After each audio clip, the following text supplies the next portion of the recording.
So here we have the Mercedes-Benz C220D Coupe on a 66 plate. I'm going to start off by showing you around the outside of the car, and then we'll hop in and run through some controls on the inside of it from there. From the outside you can of course see it's a two-door car with alloy wheels. We're going to start off inside the boot area of it first of all. We can open the tailgate with the key. Just press this button, that will open up for us, and as we approach the back of the car you can see we have plenty of space in there as well. Okay, so we're just going to work our way back around to the front of the car and then we'll hop in and run through some controls on the inside of it from there. But now that we've done a full circle, you can see it's a fantastic looking car and in great condition the whole way around as well.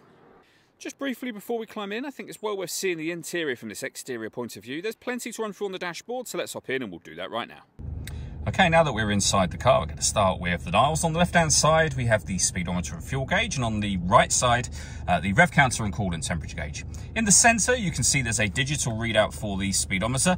Various bits of information available up there, including the total miles for this car. They are 96,612.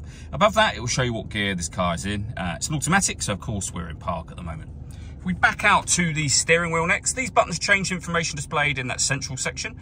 We've also got voice activation for our phone. We can go back to the home screen up there as well. And then on the right hand side, we have stereo and phone controls. Behind the steering wheel, the minus and plus pedals that you can change up and down a gear manually with this automatic gearbox.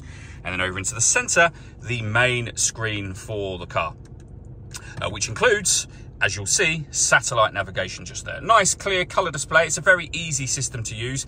The movement I'm making currently on the screen is being done using a combination of this section here, which is a sort of back button. You can rest your hand on here, and the dial in front of it with the main volume for the stereo down there as well. You can use these buttons to directly access certain menus should you wish to. For example, if I press radio, we are now on the radio menu where you can see we've got FM and DAB radio. If you want to listen to your own music, you can do so.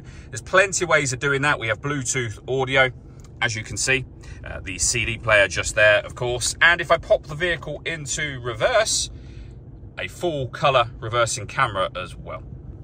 We have our dual zone climate control, so you can adjust the passenger and driver temperature. You can increase and decrease the fan speed. You can determine what direction you'd like the air to be distributed in. The air conditioning is on at the moment, so you can turn that off, back on again, or hit auto. The car will now take full control of the fan speed to maintain the temperature. You can hear it doing that you've asked for. You can override that manually whenever you wish to. We have the buttons I went through just a moment ago. Our hazard warning lights as well. Some storage inside here, 2 cup holders and a 12-volt charging socket as well. The last thing I wanted to mention is the glass roof. So you can see there is a sunblind you can close over should you wish to do so, but with that open, that lets in a huge amount of light to the cabin area. All that leaves me to say is thank you for taking the time to watch this video. If you'd like to come and see the car for yourself and have a test drive, please feel free to give us a call here at Glenbourne's. We'd love to hear from you soon.